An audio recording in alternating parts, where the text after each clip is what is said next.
এখনো কিন্তু শেষ হয়ে যায় নাই। আপনি চাইলে এখনো আপনি সিদ্ধান্ত নেন, আর যদি আপনি সিদ্ধান্ত নেন, বারাকা দেয়ার মালিক আল্লাহ। আল্লাহ সুবহানাহু বলেছেন, ইন্নাল্লাহা লা ইউগাইয়িরু মা বিকওমিন হাত্তা ইউগাইয়িরু মা বিআনফুসিহিম। আপনি যদি পরিবর্তনের সিদ্ধান্ত নেন, আল্লাহ তাআলা আপনাকে তৌফিক প্রদান করবেন। লা ইউকাল্লিফুল্লাহু নাফসান ইল্লা উসআহা। যদি কোনো মানুষ কোনো সিদ্ধান্ত নেয়, আল্লাহ সুবহানাহু ওয়া তাআলা তার সামর্থ্য তাকে ওই কাজটা করার জন্য আল্লাহ তাআলা তাকে সামর্থ্য প্রদান করে, যে ঠিক আছে তুমি যেহেতু এই কাজটি করার সিদ্ধান্ত নিয়েছো, আই উইল গিভ ইউ তৌফিক, আমি তোমাকে তৌফিক প্রদান করব এই কাজটি করার জন্য। আপনি সিদ্ধান্ত নেন। আপনি তো আপনার যখন জন্ম হয়েছে, মায়ের পেট থেকে যখন এসেছেন, তখন আপনি নিষ্পাপ আকারে এসেছেন। তখন যদি আপনি মারা যেতেন, তাহলে আপনি জান্নাতুল ফেরদাউসের অধিকারী হয়ে যেতেন, কারণ আপনার কোনো পাপ নাই। অতএব এর মধ্যে আপনি কেন আবার জান্নাতুল ফেরদাউসে যাবেন না? আপনাকে তো যেতেই হবে। এবং সেই কুল্লু ইয়ামালু আলা শাকিলাতি, আপনার যে যোগ্যতা আল্লাহ তাআলা দিয়েছেন, সেই যোগ্যতা অনুসারে আপনি কাজ করে যান। You just decide and rely on Allah, seek the power and the capacity, তৌফিক from Allah। আল্লাহর কাছে সেটা চান, আল্লাহ সুবহানাহু ওয়া তাআলা আপনাকে অবশ্যই সেটা প্রদান করবেন। এই কারণে আল্লাহর কাছে চাইতে হবে। ওয়া ইযা সাআলাকা ইবাদি আন্নি ফাইন্নী করিব উজিবু দাওয়াতাদ দাঈ ইযা দাআন। যখন আমার বান্দা আমাকে ডাকে, আমি সাথে সাথে তার ডাকে সাড়া দেই। যখনই ডাকে, এই ডাকা হচ্ছে তারা যারা গুনাহ করেছে, অপরাধ করেছে, তাদের কথা আল্লাহ তাআলা বলছেন। যখন আমার বান্দা আল্লাহ বলছেন আপনাকে তার বান্দা হিসেবে, তার বান্দা বলে তিনি কেবল তার প্রিয় ভাজন মানুষকে বলেন। তার মানে আপনি গুনাহ করার পর আপনাকে congratulation, no problem, still you are under the definition of the broad definition of the servants of Allah, যে আল্লাহর স্লেভ বা সার্ভেন্টস আকারে আপনি এখনো আছেন। ইয়া ইবাদিয়াল্লাযীনা আসরাফু আলা আনফুসিহিম লা তাকনাতু মির রাহমাতিল্লাহ ইন্নাল্লাহা ইয়াগফিরুয যুনুবা জামিআ। আল্লাহ বলছে যারা গুনাহ করেছে তারা আমার প্রিয় বান্দা, আসো তুমি আমার কাছে ক্ষমা চাও, আমি তোমাকে ক্ষমা করে দেব এবং আমি তোমাকে আলিঙ্গন করব। আপনি আল্লাহ তার কাছে ক্ষমা চান, অথবা আল্লাহকে বলুন যে আল্লাহ আমি গুনাহ করেছি, তুমি আমাকে পবিত্র করে দাও, আমাকে তুমি গুনার শেকল থেকে মুক্ত করে দাও। গুনাহ এক ধরনের শেকল, এটা এক ধরনের বন্দিশালা, এটার প্রতি গুনার প্রতি এক ধরনের ভালোবাসা শয়তান তৈরি করে দেয়। এবং এই কারণে গুনার আবর্ত লোকেরা ঘুরতে থাকে, এখান থেকে সে বের হতে পারে না। যে সিনেমা দেখে এখান থেকে বের হতে পারে না, যে নাটক থেকে বের হতে পারে না, যে গান শুনে বের হতে পারে না, যে স্মোকিং করে সে বের হতে পারে না, যে খারাপ রিলেশন মেনটেন করে সেখান থেকে বের হতে পারে না। সেখানে বিভিন্ন অজুহাত তৈরি করে, এক্সকিউজ তৈরি করে। সে মনে করছে এটা তো আমার রাইট, এটা আমাদের অধিকার, কিন্তু এটা সত্যিকার অর্থে শয়তান তার মধ্যে এই অধিকার ধারণা তৈরি করে দিয়েছে। শয়তান মনে করছে যে না, এই কাজটি তুমি এটা করে খারাপ কি, যৌবন যার, এখন তুমি তো একটু খারাপ কাজ করবাই। শয়তান এই ধরনের ইন্সপায়ারেশন আপনার মধ্যে তৈরি করে দিয়ে আপনাকে ড্যামেজ করে দিচ্ছে। আপনি তো ক্ষতি করছেন আপনার। আপনি যখন এই জাতীয় অপরাধে যখন আপনি লিপ্ত হয়ে যান, যখন আপনি সিনেমা দেখেন, তখন আপনি আপনার সময় নষ্ট করছেন। অথচ এই সময়গুলো ব্যবহার করে আপনি কি না হতে পারতেন। আপনার সেই যোগ্যতা আছে, আপনি মেডিকেল কলেজের ছাত্রী, আপনার তো সেই মেধা আছে, অথচ এই সময়টুকু ব্যবহার করে আপনি এই সময়ের সেরা একজন ফিজিশিয়ানে পরিণত হতে পারতেন, এই সময়ের সেরা একজন ডাক্তারে পরিণত হতে পারতেন, একজন বড় রিসার্চারে পরিণত হতে পারতেন। আপনি আপনার নিজের সম্মান বাড়াতে পারতেন, আপনি আপনার নিজের মর্যাদাকে বাড়াতে পারতেন, আপনি সমাজের সেবা করতে পারতেন, আপনার পিতামাতার যে স্বপ্ন সেটা আপনি পূরণ করতে পারতেন, এবং আপনি গোটা মানব জাতির জন্য কিছু করতে পারতেন, এবং এর মাধ্যমে আপনি আপনার পরকালকে আপনি নিশ্চিত করতে পারতেন। কিন্তু আপনি করছেন না, কারণ you are wasting your time. আপনি আপনার সময়টাকে আপনি স্পেন্ডিং ইউর টাইম, আপনার সময়কে আপনি নষ্ট করছেন। আর শয়তানের সবচেয়ে বড় এজেন্ডা হলো আমাদের সময়গুলো নষ্ট করে দেয়া। সময় নষ্ট করার যত মেকানিজম আছে, সব মেকানিজম শয়তান তৈরি করে দেবে। এবং এই কারণে দেখেন, আপনি হয় এটা অথবা এটা, কখন গান দেখলেন, কখন সিনেমা দেখলেন, কতক্ষণ ধরেন হয়তো বা আপনি আড্ডা দিলেন, কতক্ষণ ধরুন আপনি হয়তো বা গল্পের বই পড়লেন, ইত্যাদি করে এরপর দেখবেন আপনার দিন শেষ, আর বছর শেষ হয়ে গেল। এরপরে আপনি যেই জায়গায় যাওয়ার কথা ছিল সেখানে আপনি যেতে পারেন না। And you are damaging your own potentiality. আপনার যে পটেনশিয়ালিটি যেটা ছিল, এটা আপনি নিজেই নষ্ট করছেন। আপনার যে বিশাল একটা সম্ভাবনা ছিল, সেটি আপনি নষ্ট করে দিচ্ছেন। আপনার ফিউচারকে আপনি নিজেই ক্ষতির মধ্যে নিমজ্জিত করছেন। মেডিকেল সায়েন্স তো আপনাদের, এটা আপনাদের পূর্বপুরুষরা এটাকে আবিষ্কার করেছে। ফুল মেডিকেল সায়েন্স, ইবনে সিনার কথা যদি আমরা বলি, তাহলে অথবা মেডিকেল সায়েন্সে অন্য যে কথা, আল্লাহ রাসূল সাল্লাল্লাহু আলাইহি ওয়াসাল্লাম একথা বলেছেন, আল্লাহ এমন কোনো রোগ নাজিল করেন নাই যেই রোগের তিনি চিকিৎসাও নাজিল করেন নাই। এই কথা যখন মুসলমানরা শুনেছে, তখন তারা মেডিকেল সায়েন্স নিয়ে তারা পড়েছে, এবং এটা নিয়ে তারা যখন ইউরোপ মেডিকেল সায়েন্স বলতে তারা বুঝতো না, এবং বিভিন্ন রোগের, যেমন যারা কুষ্ঠরোগী ছিল তাদেরকে পুড়িয়ে মারা, তারা মনে করতো এটাই একমাত্র সমাধান। তখন মুসলমান তারা হসপিটাল ডেভেলপ করেছে, ওইখানে যারা কুষ্ঠরোগী ছিল তাদেরকে আলাদা চিকিৎসার ব্যবস্থা করেছে। যখন পৃথিবী জানতো না যে টিকা, ভ্যাকসিনেশন কি, মুসলমানদের ভ্যাকসিনেশন আবিষ্কার করেছে। যখন নারীদের আলাদা চিকিৎসা কি হবে পৃথিবী বুঝতেই পারতো না, তখন নারীদের আলাদা চিকিৎসা করেছে। বা শিশুদের চিকিৎসা কি, আমরা পেডিয়াট্রিক যেটাকে বলছি, এটা মুসলমানদের হাতে পরিপূর্ণভাবে আবিষ্কার। এটা আপনাদের পূর্বপুরুষদের কাজ। ইউরোপ যখন প্রায় 400 বছর পর্যন্ত মুসলমানদের লেখা মেডিকেল সায়েন্সের বই তারা পড়েছে, কারণ এর বাইরে তাদের কোনো টেক্সট বুক ছিল না। অতএব এটা আপনাদের কাজ। এই যে রেসিডেন্সিয়াল মডেল থাকবে, মানে একটা মেডিকেল কলেজে আলাদা কি থাকবে, হসপিটাল থাকবে, কারণ যারা ছাত্র, যারা শিক্ষার্থী, তারা যেন প্রফেসরদের অধীনে ওইখানে ইন্টার্নশিপ করতে পারে, ইন্টার্নি করতে পারে, এবং ওইখানে তারা হাতে কলমে যারা তার মেডিকেল এর চিকিৎসা তারা দিতে পারে, তারা যেন হাতে কলমে এক্সপেরিমেন্টাল নলেজ যেন তারা অর্জন করতে পারে। এটা সব পুরোটাই মুসলমানদের আবিষ্কার, অন্যরা কেউ চিন্তা করতে পারে নাই।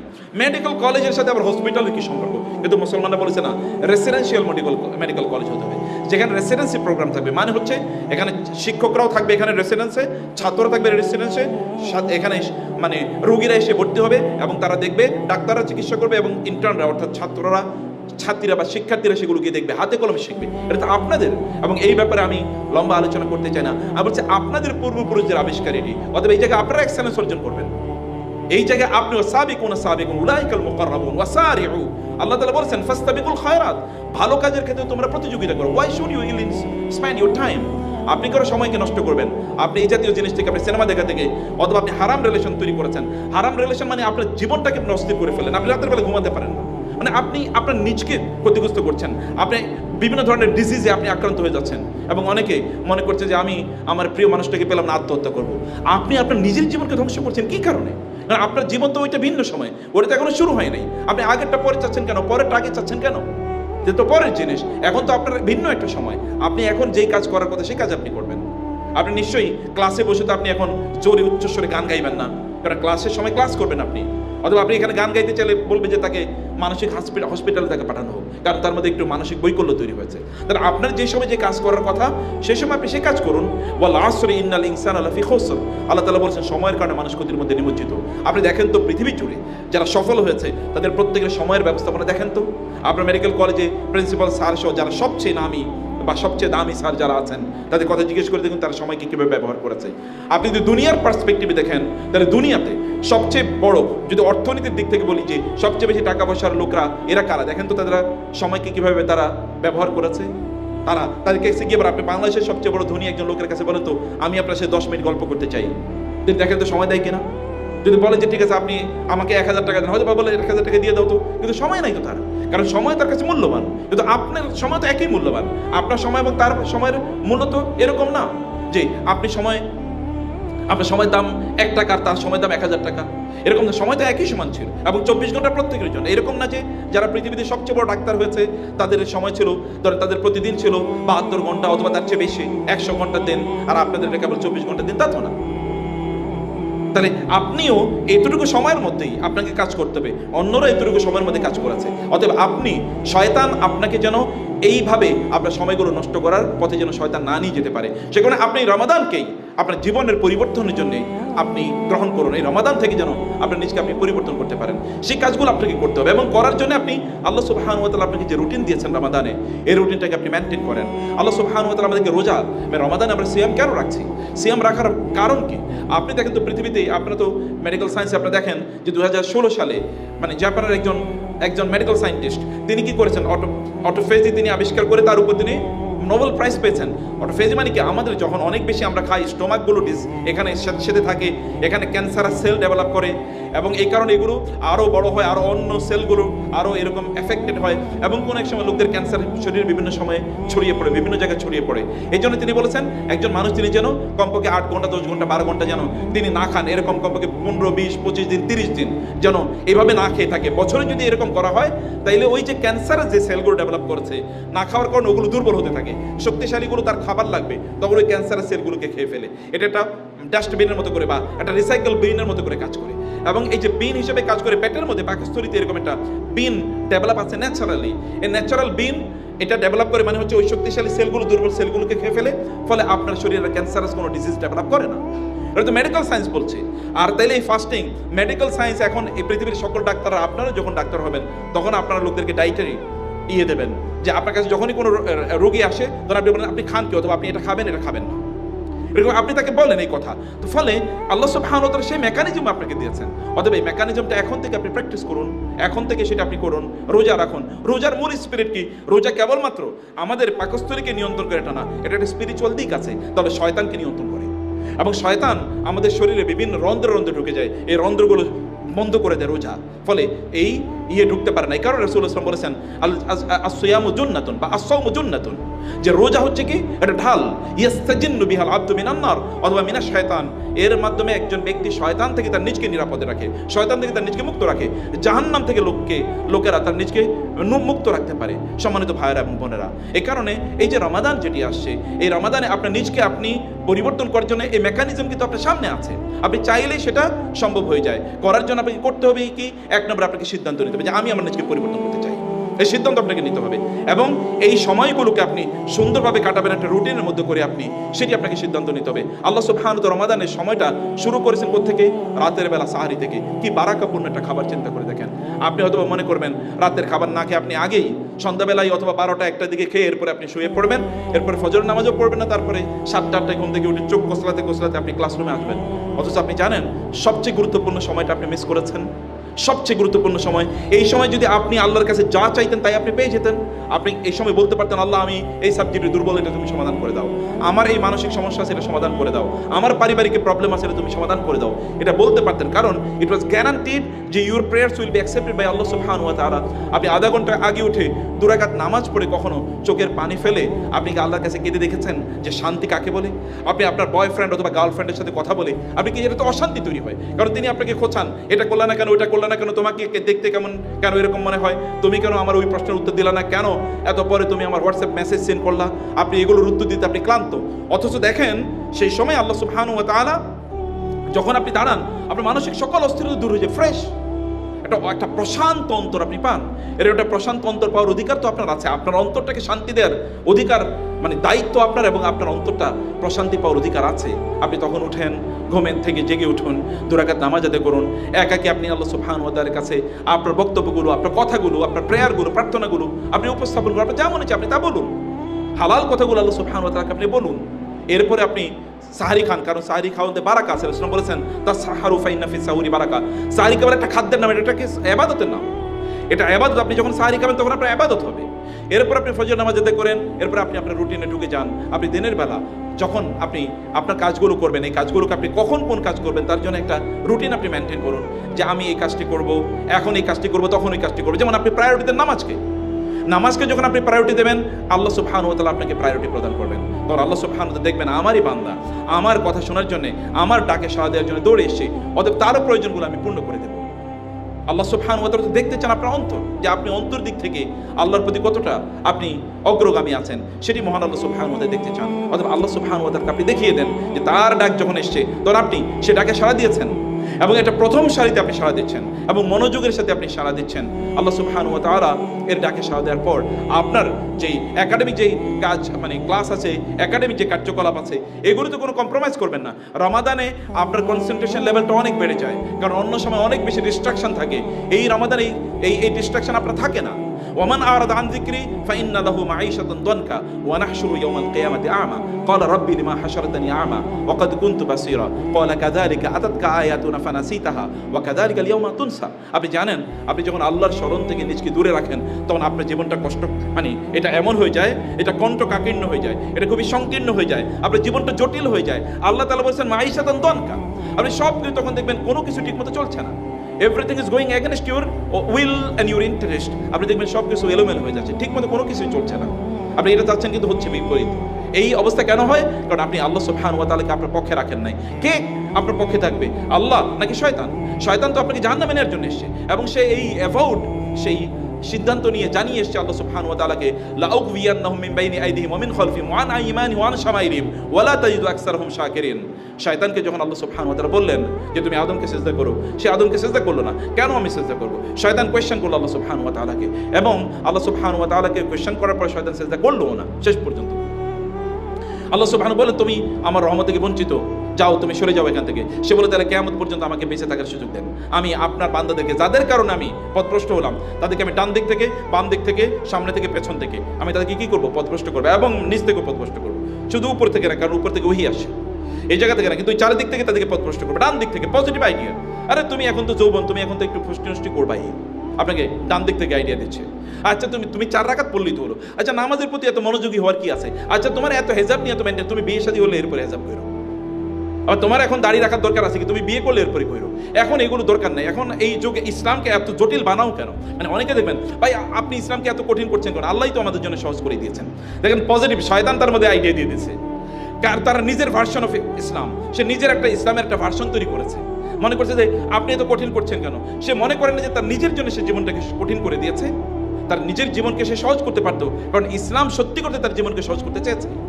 ইসলাম সত্যি করতে আপনি কারো বিরুদ্ধে যদি শত্রুতা করেন তাহলে আপনি সারা রাত ঘুমাতে পারবেন না। আপনি কারো অর্থ টাকা পয়সা যদি লুট করেন তাহলে আপনি দেশে আর থাকতে পারবেন না। দেশ থেকে আপনি কথাবার্তা বলেন, তাহলে আমরা আবার সেই ধূমপানের পক্ষে আবার কিভাবে কথা বলি? এটা তো আমরা, এটা কি কোনো ভালো মানুষ আছে আমি বিসমিল্লাহ বলে ধূমপান কি করতে পারছি? জায়গাটা ভালো, অথবা খাই বললাম আলহামদুলিল্লাহ একটা ভালো জিনিস খাইছি, এটা কি আমি বলতে পারি? তো বলতে পারছি না। এবং আমি কি পাবলিকলি এটা করতে পারি? আচ্ছা আমার যেমন আমার বোনদের কথা বলছি, বোনরা তাদের স্বামীর কাছে সামনে একটু দাঁড়ায় সিগারেট খাতো দেখি, ফিউচার হাজব্যান্ড, মানে ফিউচার হাজব্যান্ড, তখন কি হবে? বিয়ের আগেই তালাক দিয়ে দেবে। অথবা শিক্ষকদের সামনে এসে খাকতো, তার মানে কাজটা প্রচন্ড কি ঘৃণিত একটা কাজ, খুবই নিম্নমানের একটা কাজ, এটা কোনো রুচিসম্মত কাজই না। আপনি যখন এটা করেন তখন অন্যরা বমি করে আপনার মুখ থেকে, মানে এরকম দুর্গন্ধের কারণে। তাহলে আপনি সেটা করেন কিভাবে, কোন রুচিতে? আপনি একদিকে আপনার নিজের ক্ষতি করলেন, আপনার নিজের কি সম্মান আত্মমর্যাদাকে আপনি নষ্ট করে দিলেন। এটা তো আপনি করতে পারেন না। আপনি যে ধরেন এই যে আরো যে হারাম যেই কার্যকলাপ আমরা করে বেড়াই, এগুলো তো আলটিমেটলি আমাদের নিজের আমরা ক্ষতি করছি। সেই কারণে আল্লাহ সুবহানাহু ওয়া তাআলা এর পথে চলা মানে হচ্ছে আপনার নিজের কল্যাণ আপনি তৈরি করা, কারণ আল্লাহ আপনার পক্ষে আছেন। আর আল্লাহ সুবহানাহু সবকিছুর মালিক, তিনি আপনাকে যদি চান আপনাকে সম্মানিত তিনি করতে পারেন। ওয়া তুইজ্জু মান তাশাউ ওয়া তুযিল্লু মান তাশাউ বিয়াদিকাল খায়র ইন্নাকা আলা কুল্লি শাইইন কাদির। আল্লাহ তাআলা বলেছেন তিনি চাইলে কাউকে সম্মান দিতে পারেন, তিনি চাইলে কাউকে অসম্মানিত করেন। সম্মান দেওয়ার মালিকও কে? আল্লাহ তাআলা। অসম্মান দেওয়ার মালিকও আল্লাহ। অতএব সেই আল্লাহ সুবহানাহু ওয়া তাআলাকে আপনার পক্ষে রাখার জন্য এই রমাদান মাসটাকে আপনি আপনার নিজের জীবনকে পরিবর্তন করার জন্য আপনি গ্রহণ করতে পারেন প্লিজ। এই কারণে আপনাকে যেটা করতে হবে, আপনি কোরআনের কাছে আসতে হবে, আপনি কোরআন পড়তে হবে। আপনি রোজা রাখছেন কিন্তু আপনি নামাজ ঠিক মতো পড়ছেন না, এই রোজা রেখে আপনার লাভ কি? নামাজ তো 1 নম্বরে ফরজ। নামাজ যদি কেউ ইচ্ছাকৃতভাবে পরিত্যাগ করে তাহলে সে কুফরি করলো, আর হাদিসের ভাষ্য হলে সে কাফের হয়ে গেল। যদি সে কাফের না হয়ে তাহলে কুফরি করলো, আর কুফরি তো কি? এটা তো সবচেয়ে বড় গুনাহ। এই গুনাহ তো আল্লাহ সুবহানাহু ওয়া তাআলা নাও মাফ করতে পারেন। কিয়ামতের দিন আল্লাহ তাআলা প্রথম প্রশ্নই করবেন নামাজ নিয়ে। কেউ যদি নামাজের উত্তর না দিতে পারে তাহলে অন্য প্রশ্নই করবেন না আল্লাহ তাআলা, যে তুমি ডিসকোয়ালিফাইড। তখন আপনি করবেন কি? আপনি রোজা রেখেছেন, আপনি নামাজ আদায় করলেন না। আপনি রোজা রেখেছেন, আর রোজার এই কেন আমরা রমাদান মাসে রোজা রাখি? এই কারণে যে আল্লাহ তাআলা এই মাসে কোরআন নাজিল করেছেন, কিন্তু আমরা কোরআনের সাথে কোনো সম্পর্কই তৈরি করতে পারলাম না। আচ্ছা বোনরা যদি বলে আমি কোরআন পড়তে পারি না, আপনি ইংরেজি পড়তে পারেন। কিয়ামতের দিন আল্লাহ যদি আপনাকে জিজ্ঞেস করেন তুমি কোরআন পড়তে পারলাম, তুমি ইংলিশে অথবা তুমি ফিজিক্স, কেমিস্ট্রি, বায়োলজি ইত্যাদির ব্যাপক বিশাল বিশাল বই তুমি প্রায় মুখস্থ করে ফেলেছো। ভাইদেরকে যদি আল্লাহ তাআলা বলেন তুমি তো এগুলো সব মুখস্থ করে ফেলেছো, কিন্তু তুমি কোরআন পড়তে পারলা না, সেদিন আপনি কি উত্তর দেবেন? আমি খুবই ব্যস্ত ছিলাম, পড়তে পারিনি। আচ্ছা যারা আপনাদের মতো এরকম 24 ঘন্টা নিয়ে যারা গোটা পৃথিবী পরিচালনা করে, তারাও তো সব কিছু করে। আমরা এত পড়াশোনা নেই, আমাদের এত ব্যস্ততা। আপনি কতক্ষণ পড়েন? আপনি ক্যালকুলেটর হাতে নেন যে আপনি কতক্ষণ পড়াশোনার প্রতি আপনি সময় দিচ্ছেন। আপনি দেখবেন ক্লাসের বাইরে হয়তো বা 2-3 ঘন্টা, এর বেশি না। তাহলে আপনি বাকি সময়গুলো কোথায় দিচ্ছেন? অন্য জায়গায় সময়টা না দিয়ে আপনি এখানে সময় দেন। কারণ কোরআন তো আল্লাহ সুবহানাহু ওয়া তাআলার কিতাব। কোরআন কিন্তু কোনো কেবলমাত্র রিলিজিয়াস কোনো টেক্সট বুক না। আপনি তো কোরআন তো আপনার জন্য আল্লাহ তাআলা বলেছেন ফি শিফাউল লিন-নাস ওয়া নুনাজ্জিলু মিনাল কুরআনি মা হুয়া শিফাউন ওয়া রাহমাতুল লিল মুমিনিন। আল্লাহ সুবহানাহু ওয়া তাআলা বলেছেন আমি কোরআনের মধ্যে শিফা রেখেছি। এর ফিজিক্যাল শিফা আছে, এর মধ্যে আধ্যাত্মিক মানসিক শিফা আছে। মানে আপনার রোগ, শারীরিক রোগের ওষুধ আছে এবং আত্মার রোগের ওষুধ আছে এখানে। সত্যিকার অর্থে তো রাসূলুল্লাহ সাল্লাল্লাহু আলাইহি ওয়াসাল্লামের সময় কয়েকজন সাহাবী তারা দেখলেন যে কয়েকজনকে মানে জিনে ধরেছে অথবা তাকে সাপে কামড় দিয়েছে, এরপরে সূরা ফাতিহা পড়ে কি তাকে চিকিৎসা করা হয়নি এবং তারা ভালো হয়ে যায়নি? আপনার সে বিশ্বাস থাকলে যেটা হয়, আপনি সে বিশ্বাস রেখেই দেখেন না। এবং মানুষের আধ্যাত্মিক মানে মানুষের অন্তরস্থ যত রোগ আছে, যেমন হিংসা, বিদ্বেষ, ঘৃণা, অথবা কারো বিরুদ্ধে গীবত, নামিমা, অথবা কারো বিরুদ্ধে খুবই আপনার ধরেন শত্রুতা, এই সকল রোগ থেকে আপনার মুক্তির জন্য আপনার কোরআনের কাছে আসতে হয়। কোরআন আপনার অন্তরকে একেবারে সাফ করে দেয়। কোরআন পড়েই দেখেন, কোরআন একটা ফিল্টারিং এর মতো। পানিকে যেমনিভাবে আমরা ফিল্টার করি, কোরআন ঠিক আমাদের অন্তরকে এরকমভাবে ফিল্টার করে দেয়। এই ফিল্টার করে নিতে পারি আমরা এই কোরআনের মাধ্যমে। সে কারণে আপনাকে কোরআন পড়তে হবে। আপনি কোরআনের জন্য সময় দেন। কোরআনকে আল্লাহ তাআলা বলেছেন কিতাবুন আনজালনাহু ইলাইকা মুবারাকুন, আমি বারাকাপূর্ণ কিতাব তোমাদের জন্য নাজিল করেছি। কোরআন পড়লে আল্লাহ তাআলা আপনার সময়ের মধ্যে বারাকা প্রদান করবেন। কোরআন কেবল আমি এমনিতে পড়ার কথা বলছি না, কোরআনকে তাদাব্বুর করা, অর্থাৎ কোরআন নিয়ে একটু চিন্তা করা। সাহাবায়ে কেরাম রাদিয়াল্লাহু তাআলা কোরআনকে নিয়ে চিন্তা করতেন। তারা 10টা আয়াত পড়ে 10টা আয়াত বুঝেই তারপরে অন্য আয়াতগুলো তারা পড়তে যেতেন। আপনি কেবলমাত্র কোরআনকে এমনভাবে পড়বেন না কবিতার মতো করে বা গদ্যের মতো করে। লাউ তাহরিতুল কুলুবু মা শাবিআত মিন তিলাওয়াতিল কোরআন, যদি মানুষের অন্তর যদি বিশুদ্ধ হতো তাহলে কোরআন পড়ে তিনি কোনোদিন বলতে পারতেন যে এনাফ ইজ এনাফ, আমি খুবই যথেষ্ট, আর পড়া লাগবে না, তিনি বারবার বারবার বারবার বারবার পড়তেন। যার উপর কোরআন নাজিল হয়েছে তিনি দেখেন তো কতবার কোরআন পড়েছেন। তিনি নামাজের মধ্যে কত লম্বা তেলাওয়াত তিনি করতেন। সাহাবায়ে কেরামরা তার পেছনে নামাজ পড়লে মাঝে মাঝে তারা এরকম হতো যে তারা কি করতেন, লাঠির উপর ভর দিয়ে এরকম এক পা এরকম দাঁড়া করে রাখতেন, কারণ দুই পা মানে প্রচন্ড ব্যথা করতো, এখন এক পা এরকম দাঁড়া করে রাখতেন, লাঠির উপর ভর দিয়ে থাকতেন সাহাবায়ে কেরাম। অথচ রাসূল তার উপর কোরআন নাযিল, তিনি এত লম্বা সময় জুড়ে কোরআন তেলাওয়াত করতেন। আর আমরা তো ইন্না আতাইনা এবং কুল হুয়াল্লাহ দিয়ে নামাজ শেষ করে দিই, এবং তাতেও মনে করি আল্লাহকে অনেক কিছু দিয়েছি, তাতেও মনে করি যে আল্লাহ সুবহানাহু অনেক কিছু দিয়েছে। আপনি লম্বা সময় জুড়ে নামাজ আদায় করে দেখেন আপনার অন্তরের প্রশান্তিটা আপনি কিভাবে ফিল করেন, এবং আপনি দেখেন না, কারণ এই অন্তরের মালিক আল্লাহ তাআলা। কেবল তার জিকিরে, আলা বিযিকরিল্লাহি তাতমাইন্নুল কুলুব, কেবল তার জিকিরে আমাদের অন্তরগুলো প্রশান্ত হয়। অন্য কোনো অবস্থায় অন্তর প্রশান্ত হয় না, অন্য অবস্থায় আমাদের অন্তর আরো জ্বলতে থাকে। বরং এখানে আরো কি, আপনার যদি বলি যে এখানে আরো আগুন জ্বলতে থাকে, এটা আরো ইনফ্লেমেবল তখন আরো হয়ে যায় যখন আমরা অন্য কোনো কিছু এখানে ঢুকাই। আল্লাহ সুবহানাহু ওয়া তাআলা এর জিকিরের জন্য আপনাকে কোরআনের কাছে আসতে হবে। কোরআন আল্লাহ সুবহানাহু ওয়া তাআলার শ্রেষ্ঠতম জিকির। আল্লাহ তাআলা বলেছেন ওয়াহাদা যিকরুন, যে আমি অনুনাজ্জিলু মিনাল কুরআনি মা হুয়া শিফাউন ওয়া রাহমাতুল লিল মুমিনিন। আল্লাহ তাআলা এটাকে আবার রহমত বলে উল্লেখ করেছেন। আপনি রহমত পেতে চান তাহলে আপনি কোরআনের কাছে আসতে হবে।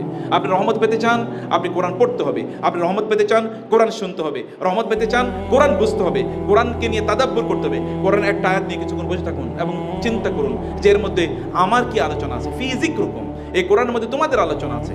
ফলে কোরআন আপনাদের জন্য, কোরআন মেডিকেল সায়েন্সের বই, কোরআন সায়েন্সের বই, কোরআন ম্যাথমেটিক্সের বই এবং কোরআন ম্যানেজমেন্টের বই, কোরআন আপনার রিলিজিয়ান, এটা রিলিজিয়ানের বই, কোরআন এই দুনিয়ার বই, কোরআন আখিরাতের বই। কারণ এর মধ্যে আল্লাহ সুবহানাহু ওয়া তাআলা বলেছেন তিবিয়ানুল লিকুল্লি শাই মা ফাররাতনা ফিল কিতাবি মিন শাই, আমি এই কিতাবে কোনো কিছুই অস্পষ্ট রাখিনি, সবই আমি এই কিতাবে স্পষ্ট করে বলে দিয়েছি। প্রিয় ভাইরা, রমাদান এই সিয়ামের অন্যতম প্রধান একটা লক্ষ্য এবং উদ্দেশ্য হচ্ছে আমরা যেন আমাদের নিজেদেরকে জাহান্নাম থেকে মুক্তি করে দিতে পারি। আচ্ছা, জাহান্নাম কি একবার কখনো চিন্তা করে দেখেছেন? হোয়াট ইজ জাহান্নাম? জাহান্নাম আসলে কি? আমরা তো মনে করছি, আমরা যেমন বোনেরা আছেন, ভাইয়েরা আছেন, আমরা হয়তো মনে করি যতটুকু ইবাদত করি আল্লাহ কি আর আমার জাহান্নামে দেবেন, আমি জান্নাতুল ফেরদৌসে চলে যাবই। মানে এমন একটা ভাব বা এমন একটা চিন্তা আমাদের মধ্যে কাজ করছে। কারণ আমরা নামাজ পড়ি, রোজা রাখি, কেউ কেউ আবার তাহাজ্জুদে নামাজও পড়ে, এবং তিনি মনে করছেন যে আমি এতটুকু তো করি, আমি তো অবশ্যই জান্নাতে যাব। আচ্ছা, আপনারা একবার চিন্তা করে দেখেন তো, আবু বকর রাদিয়াল্লাহু তাআলা আনহু, কোরআনের আয়াত নাজিল হলো, লা তারফাউ আসওয়াতাকুম ফাওকা সাওতিন নবী ওয়া লা তাজহারু লাহু বিল কওলি কাজাহরি বা'দিকুম লিবা'দিন আন তাহবাতা আমালুকুম আনতুম লা তাশউরুন। আবু বকর রাদিয়াল্লাহু তাআলা আনহু এমন মানুষ, গোটা মুসলিম উম্মার সকল ইবাদত যদি একটা দাড়ি পাল্লায় রাখা হয়, আর কেবল আবু বকরের ইবাদত যদি আরেকটা দাড়ি পাল্লায় রাখা হয়, তাহলে কার ইবাদত বেশি ভারী হবে? আবু বকর রাদিয়াল্লাহু তাআলা আনহু। তারপরে একবার ওমর গিয়ে বললেন, ওমর রাদিয়াল্লাহু তাআলা বলছেন, আমি একবার আবু বকরের কাছে গিয়ে দেখি তার জিহ্বা ধরে তিনি টানতেছেন। আমি জিজ্ঞেস করলাম, করছেন কি আপনি, কি সমস্যা কি? তিনি বলেন, এই জিহ্বার কারণে আমি ডুবছি। তিনি নাকি জিহ্বার কারণে ইন্না হাযা ক্বাদ আওরাদানিয়াল মাওয়ারিদ, এই জিহ্বাই আমাকে ডুবিয়েছে। এবং অথচ তিনি কথা বলতেন কম এবং যা বলতেন সব সত্য বলতেন, তারপরে তিনি বলেন জিহ্বাই আমাকে ডুবিয়েছে।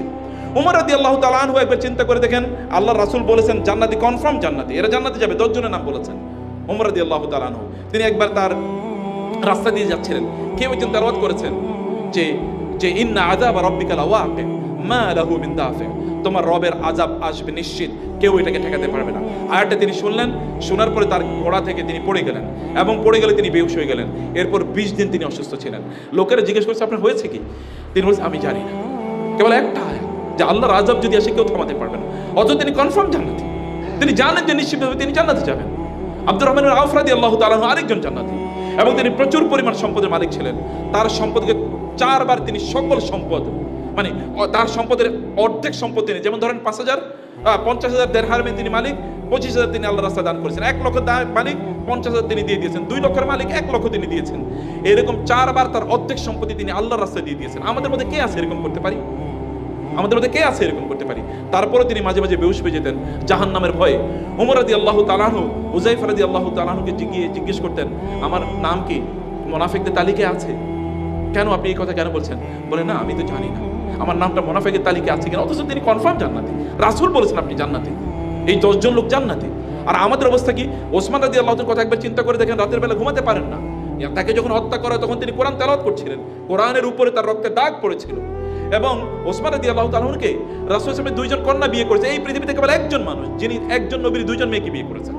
এবং রাসূল সাল্লাল্লাহু আলাইহি ওয়াসাল্লাম বলেছেন, লাউ কুন্না আশরাতান, যদি আমার 10 জন মেয়ে থাকতো এবং 10 জন মেয়ে যদি ওসমানের কাছে বিয়ে দেওয়ার প্রয়োজন হতো, তাহলে আমি এক এক করে প্রয়োজনে 10 জন মেয়ে ওসমানের কাছে বিয়ে দিতাম রাদিয়াল্লাহু তাআলা আনহু। তারপর তারা কান্না করে, তারা ঘুমাতে পারে না। আলী রাদিয়াল্লাহু তাআলা আনহু তারা ছটফট করে রাতের বেলা ঘুমাতে পারে না, অথচ তিনি আশারে মুবাশশারের একজন। অথচ রাসূল সাল্লাল্লাহু আলাইহি ওয়াসাল্লাম বলেছেন যে আমি আগামীকাল এই যুদ্ধের পতাকা এমন একজন ব্যক্তির হাতে তুলে দেব যিনি আল্লাহ এবং আল্লাহ রাসূলকে ভালোবাসেন এবং আল্লাহ এবং আল্লাহ রাসূলও তাকে ভালোবাসেন। টেস্টিফিকেশন, সার্টিফিকেশন। তারপরও তারা ঘুমাতে পারে নাই, তারপরও তারা রাতের বেলা তারা জেগে থাকেন, তাদের পা ফুলে যায় ইবাদত করতে গিয়ে। আর আমরা মনে করছি আমরা কনফার্ম জান্নাতি, আমাদের জাহান্নামের ভয় আমাদের মধ্যে থাকেই না, অথচ জাহান্নামের ভয় আমাদের মধ্যে থাকতে হয় এই রমাদানে এসে জাহান্নাম থেকে আমাদেরকে বাঁচানোর জন্য। রাসূল সাল্লাল্লাহু আলাইহি ওয়াসাল্লাম বলেছেন জুন্নাতুন ইস্তাজিনু বিহা মিনা আল আবদু মিনান নার। যেমনি ভাবে একজন যোদ্ধা তিনি তার সামনে একটা রাখেন, মানে আর্মর যেটাকে আমরা বলছি, মানে বর্ম রাখেন, এই বর্ম দিয়ে তিনি ঠেকান তার নিজকে, যেমন পুলিশ তার সামনে এরকম একটা মানে রাখে, ঢাল রাখে, এই ঢাল জন্য মানে ঢাল, এই ঢাল দিয়ে ব্যক্তি তার নিজকে জাহান্নাম থেকে বাঁচাবে। আমরা কি আমাদের নিজেকে জাহান্নাম থেকে বাঁচানোর উপযুক্ততা নিজেদেরকে অর্জন করেছি? আল্লাহ তাআলা বলেছেন ওয়াল্লাযীনা হুম মিন আযাবি রাব্বিহিম মুশফিকুন ইন্না আযাবা রাব্বিহিম গায়রু মা'মুন। যে একদল লোক যারা তাদের নিজেদেরকে তারা জাহান্নামের ভয়, তারা ভীত সন্ত্রস্ত থাকে, কারণ জাহান্নামের ভয় থেকে কেউ কোনোদিন নিরাপদ থাকে না। প্রিয় ভাইয়েরা, আপনি নিশ্চিন্ত কিভাবে থাকেন? এটা ইহুদিদের চরিত্র, বোনেরা, ইহুদিদের চরিত্র। ইহুদিরা মনে করে আমরা কোনোদিন জাহান্নামে যাব না, আর যদি জাহান্নামে যাই তাহলে আমরা 40 দিনের জন্য জাহান্নামে যাব। আচ্ছা, আপনাকে আমি বলি, আপনাকে 1 ঘন্টার জন্য আগুনে পুড়িয়ে দেওয়া হবে, এরপরে আপনাকে বাংলাদেশের প্রাইম মিনিস্টার বানিয়ে দেওয়া হবে, কে কে রাজি আছে? 1 ঘন্টা শুধু আগুনে পোড়ানো হবে, আর কিচ্ছু করা হবে না, এরপরে বাংলাদেশের প্রাইম মিনিস্টার বানিয়ে দেওয়া হবে আপনাকে, কে? আচ্ছা, জাহান্নামে কতদিন থাকতে হবে? আল্লাহ সুবহানাহু বলেছেন, আপনি বলবেন যে আমি 1 বছর জাহান্নামে থাকবো। আচ্ছা, 1 বছর মানে কি? আল্লাহ সুবহানাহু ওয়া তাআলা বলেছেন ইন্না ইয়াওমান ইনদা রাব্বিকা কাআলফি সানাতিন মিম্মা তাউদ্দুন। তোমাদের একদিন আর আল্লাহ সুবহানাহু ওয়া তাআলার কাছে কত? কাআলফি সানাতিন, 1000 বছর। আচ্ছা, আপনি 1 বছরই অথবা একদিনই জাহান্নামে থাকবেন, তার মানে 1000 বছর। মানে 1000 বছর মানে কি? জাহান্নামে 1000 বছর পড়তেই থাকবে একজন ব্যক্তি, এবং তার শাস্তি কি সেখানে? আর যদি সেটা 1 বছর হয় তাহলে এটা কত দিন হতে পারে? 1 মিলিয়ন ইয়ার্স। 1 মিলিয়ন ইয়ার্স আপনি জাহান্নামে একজন ব্যক্তি থাকবে। আচ্ছা, জাহান্নাম থেকে আপনি ধরেন দুনিয়াতে এই যে মানুষ যদি কোনো শাস্তি পায় তখন তার একটা টেনশন থাকে, আচ্ছা ঠিক আছে আমার মারো, একদিনই তো মারবে, এরপরে তো আমার মুক্তি হবে, এরপরে দেখাই দেবো না। আচ্ছা, কেউ জেলে গেলে বলে আচ্ছা তুমি 10 মাস, 1 বছর অথবা 10 বছর আমার জেলে রাখবা, তারপরেও কি আমি বের হবো না? কিন্তু জাহান্নাম থেকে বের হওয়ার কি কোনো উপায় আছে? জাহান্নাম থেকে বের হওয়ার কোনো উপায় আছে? তারা সেখান থেকে বের হবে না। লা ইউকদা আলাইহিম ফায়ামুতু। আল্লাহ সুবহানাহু বলেছেন যে সেখান থেকে তারা কোনোদিন বের হবে না। লা ইয়াখরুজু মিনহা, সেখান থেকে বের হওয়ার কোনো সুযোগ তাদের নাই, এখানে তাদেরকে থাকতে হবে। রব্বানা আখরিজনা মিনহা না'মাল সালিহান গায়রাল্লাযী কুননা না'মাল। হে আল্লাহ, আমাদেরকে এখান থেকে বের করে দিন, আমরা ভালো কাজ করব, আর যে অপরাধ করেছি অপরাধ আমরা করব না। আল্লাহ সুবহানাহু বলবেন আওয়ালাম নুআম্মিরকুম মা ইয়াতাযাক্কারু ফীহি মান তাযাক্কার ওয়া জাআকুমুন নাযীর ফাযুকু ফামা লিয-যালিমিনা মিন নাসির। আমি কি তোমাদেরকে এতটুকু বয়স দেই নাই যতটুকু বয়সে লোকেরা ইবাদত করে তারা জান্নাত অর্জন করেছে? তোমরা তখন কেন করতে পারলে না? এখন কেন তোমরা বলছো যে তোমাদেরকে আবার পৃথিবীতে ফিরিয়ে নিয়ে যাওয়ার জন্য? আর কোনো ফিরিয়ে যাওয়ার কোনো সুযোগ নাই। জীবন একবারই জীবন। আপনি জাহান্নামে এরকম হয়তো মনে করতে পারেন যে সেখানে গেলে আচ্ছা শাস্তি দিতে নাহলে মরে যাওয়ার পর এরপরে তার কি করবো আমি তো জানি না। আচ্ছা, তুমি আমার মেরেই ফেলবা সর্বোচ্চ। আপনি কারোর উপর রাগ করে অথবা কোনো অত্যাচারের উপর রাগ করে আপনি বলেন ঠিক আছে তুমি মেরে ফেলবা। জাহান্নামের অবস্থা কি? এখানে কোনো মৃত্যু আছে? লা ইয়ামুতু ফিহা ওয়া লা ইয়াহইয়া। সেখানে কোনো মৃত্যু নাই, মানে অব্যাহতভাবে এটা চলতেই থাকবে। এবং সেখানে কি আপনি কোনো একটা সময় আপনি বলবেন যে ঠিক আছে শাস্তিতে আমি অভ্যস্ত হয়ে যাচ্ছি। যেমন ধরেন যাদেরকে এই যে আয়না করে যাদেরকে রাখা হতো, জানেন যাদেরকে রাখা হতো, প্রথম ধরেন তাদেরকে শাস্তি দেওয়া হতো, 1 মাস পরে তারা বলতেছে ঠিক আছে শাস্তি দেবে, আর কি মারবাই তো মারো, কারণ শাস্তিতে অভ্যস্ত হয়ে গেছে। মানে তার শরীর ওই মায়ের খেতে খেতে ওই জাতীয় মায়ের অভ্যস্ত হয়ে গেছে, সেটা যেভাবেই হোক না কেন। এমন ইলেকট্রিক শকও যদি দিত ওইটা তারা অভ্যস্ত হয়ে যেত কোনো এক সময়। কিন্তু জাহান্নামের অবস্থা কিন্তু এরকম না। আল্লাহ সুবহানাহু তিনি বলেছেন যে আমরা তাদের কেবল শাস্তি বাড়াতে থাকবো, প্রতিদিন নতুন নতুন শাস্তি আসবে। এটা আপনি আগে কোনোদিন টেস্ট করবে না লোকেরা, নতুন শাস্তি, তবে নতুন টেস্ট, এখানে নতুন বিষয়ে এটা এরকম একটা পরিস্থিতি সেখানে তৈরি হবে। রাসূলুল্লাহ সাল্লাল্লাহু আলাইহি ওয়াসাল্লাম বলেছেন জাহান্নামীরা সেদিন আপনি যখন কষ্টের কথা একটু অন্য কাউকে বলবেন যে ঠিক আছে ভাই, এই যে যেমন দেখবেন কারাগারে যারা থাকে তারা কিন্তু বন্ধু হয়ে যায় এবং তারা গল্প করে তখন তাদের কষ্টগুলো ভুলে যায়। কিন্তু জাহান্নামী কিরকম? অহুম ইয়াস্তারিখুনা ফিহা রব্বানা আখরিজনা মিনহা না'মাল সালিহান। লোকেরা সেদিন চিৎকার করতে থাকবে এবং আল্লাহ সুবহানাহু বলেছেন ওয়াহুম ইয়াখতাসিমুন, তারা সেখানে তারা ঝগড়া বিবাদ করতে থাকবে, একজন আরেকজনের সাথে ঝগড়া বিবাদ করবে, তোমার কারণে আমি জাহান্নামে এসেছি, তোমার কারণে আমি জাহান্নামে এসেছি। এবং আল্লাহকে বলবে রব্বানা আতিহিম দি'ফাইনি মিনাল নার মিনাল আযাব, হে আল্লাহ তার শাস্তিটা আপনি বাড়িয়ে দেন। আল্লাহ বলবেন ক্বালা লিকুল্লিন দি'ফুন, উভয়ের জন্য ডাবল শাস্তি আছে। কোনো কথাবার্তা নেই, আপনি একজন আরেকজনকে ব্লেম করবেন, বাঁচার কোনো উপায় নাই, আপনি শেয়ার করতে পারবেন না কষ্টের কথাগুলো। এরকম একটা অবস্থায় জাহান্নামী লোকেরা প্রচন্ড মোটা থাকবে, ওযিমু ওয়া ফুকহিমু, তার বিশাল বড় মোটা হবে। কেমন মোটা হবে জানেন? তারা যে বসার স্থানটা হবে বাইনাল মাক্কাহ ওয়াল মদিনা, বাইনা মাক্কাহ ওয়াল মদিনা, মক্কা এবং মদিনার মধ্যে প্রায় 500 কিলোমিটার, এতটুকু জায়গা জুড়ে একটা লোক বসবে, মানে এত বিস্তৃত দায়ের অধিকারী হবে। এবং রাসূলুল্লাহ সাল্লাল্লাহু আলাইহি ওয়াসাল্লাম বলেছেন এই সকল লোকগুলোর দাঁত হবে এক একটা উহুদ পাহাড়ের মতো। উহুদ পাহাড় মানে কি? আপনি যারা মক্কায় মদিনায় যারা গিয়েছেন তারা উহুদ পাহাড় দেখেছেন।